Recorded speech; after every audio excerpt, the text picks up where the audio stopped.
जीव का नाम है उत्तानता। अब प्रत्येक जीव की दो पत्नियां हैं, सुनीति और सुरुचि। शास्त्र की बात मानेंगे तो मेरी पत्नी का नाम है सुनीति, और शास्त्र की बात नहीं मानेंगे तो मेरी पत्नी का नाम है सुरुचि। शास्त्र के अनुसार अगर आप जीवन जिएंगे तो आपके पुत्र माने फल, आपको फल मिलेगा शाश्वत ध्रुव। और शास्त्र की बात नहीं मानेंगे, मनमाना आचरण करेंगे तो हमारा पुत्र अर्थात फल होगा उत्तम। आज हम लोग मनमाना आचरण कर रहे हैं, थोड़ी देर के लिए तो हमें अच्छा लगता है, उसका परिणाम प्रारंभ में तो मजा मिलती है लेकिन परिणाम में तो सजा भोगनी पड़ती है। आज हम लोग मनमाना जो आचरण करते हैं, प्रारंभ में तो मजा आती है लेकिन परिणाम में मुझे उसकी सजा ही भरनी पड़ती है, भोगनी पड़ती है, भुगतनी पड़ती है। राजा सुनीति के अधीन नहीं रहते, सुरुचि के अधीन रहते। सुरुचि ने ध्रुव का अपमान किया है। ध्रुव रो करके अपनी माँ के पास गया है। माता जी ने उसे शाश्वत पद की प्रेरणा दी।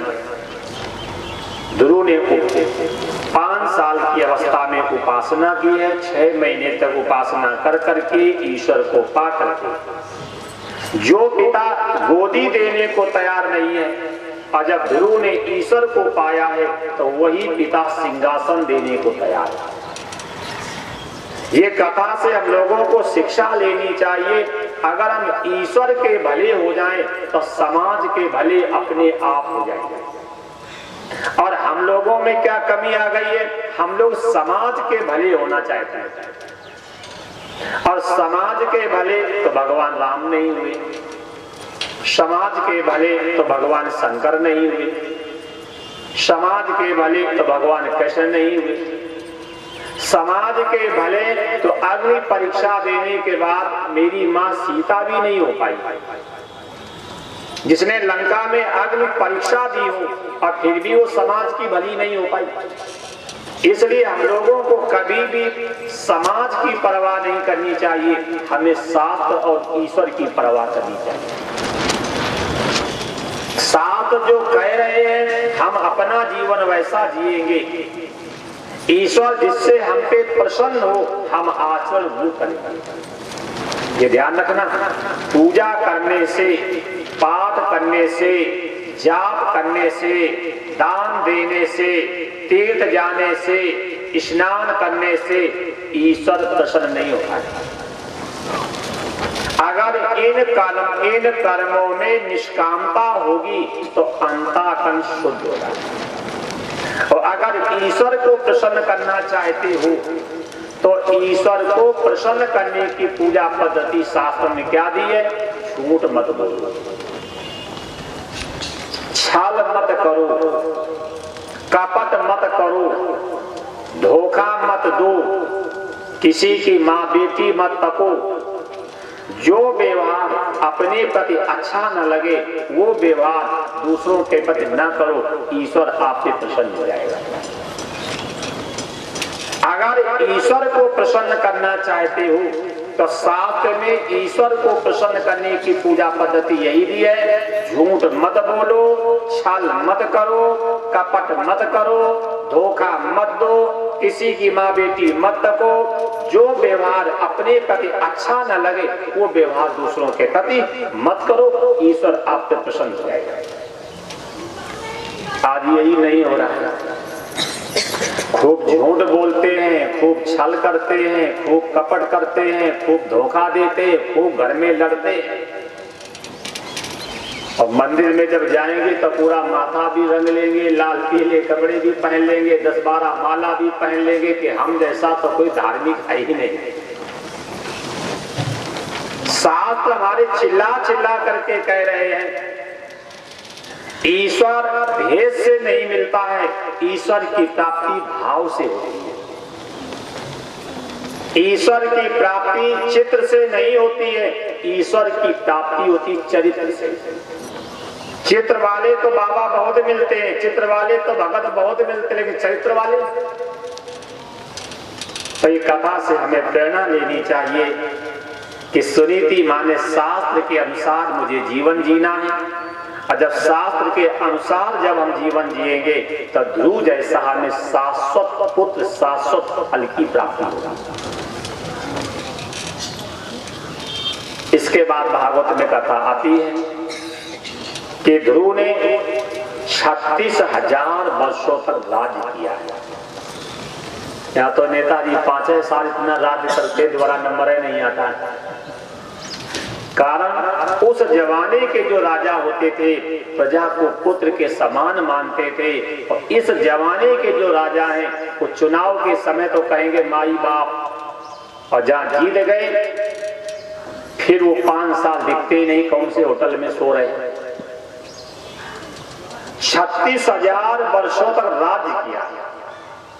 स्वर्ग से विमान आया और उस विमान पे सीढ़ी नहीं थी, उस विमान पे सीढ़ी नहीं थी। और जैसे ध्रुव विमान की ओर बढ़े तो स्वयं मृत देवता आते और उन्होंने सिर झुका दिया, और जैसे मृत देवता ने सिर झुकाया है ध्रुव मृत्यु के सिर पे पैर रख करके विमान पे चढ़ गया। सृष्टि में पहला बालक ध्रुव है जो मृत्यु के सिर के ऊपर पैर रख करके गया। और जैसे मृत्यु के सिर पे पैर रख करके विमान पे चढ़ करके उत्तर की ओर जैसे चला तो ध्रुव को अपने माँ की याद आया, जिस माँ ने इतना त्याग और तपस्या संयम से मुझे संस्कार दिए, जिस माँ ने त्याग संयम सहन शक्ति धारण कर करके हमें संस्कार दिए हो, हमें संस्कार दिए हो, तो बता रहे हैं कि ध्रुव को अपने माँ की बात याद आई। ध्रुव ने कहा मेरे विमान को खड़ा कर दो। बोले क्यों? बोले मेरे विमान को खड़ा कर दो। बोले क्यों? बोले मुझे माँ की याद आ रही है। भगवान के पार्षदों ने कहा ध्रुव, जिस माँ ने आप जैसा हीरा पैदा किया हो वो माँ कभी नर्क जा ही नहीं सकती है। जिस माँ ने आप जैसा हीरा पैदा किया हो वो माँ कभी नर्क जा ही नहीं सकती। आप देख सकते हैं कि आपके विमान से 100 कदम आगे आपकी माँ का विमान जा रहा है। आपके विमान से 100 कदम आगे आपकी माँ का विमान जा रहा है। क्या शिक्षा मिली?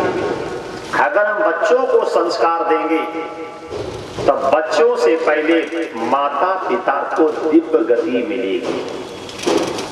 अगर हमने बच्चों को संस्कार दिए और बच्चे अच्छी गति पा रहे हैं, अच्छी गति नहीं पा रहे तो मान लो अच्छी पोस्ट ही पा रहे हैं। अगर बच्चे को अच्छी पोस्ट मिलेगी तो आपके मन में स्वाभिमान कि मेरा पुत्र अमुक पोस्ट पे बैठा है, कहीं भी बैठोगे लोग कहेंगे ये फलाने अफसर का पिता है। जब यहाँ हमें सम्मान मिल सकता है तो क्या परमार्थ में परलोक में सम्मान नहीं मिलेगा?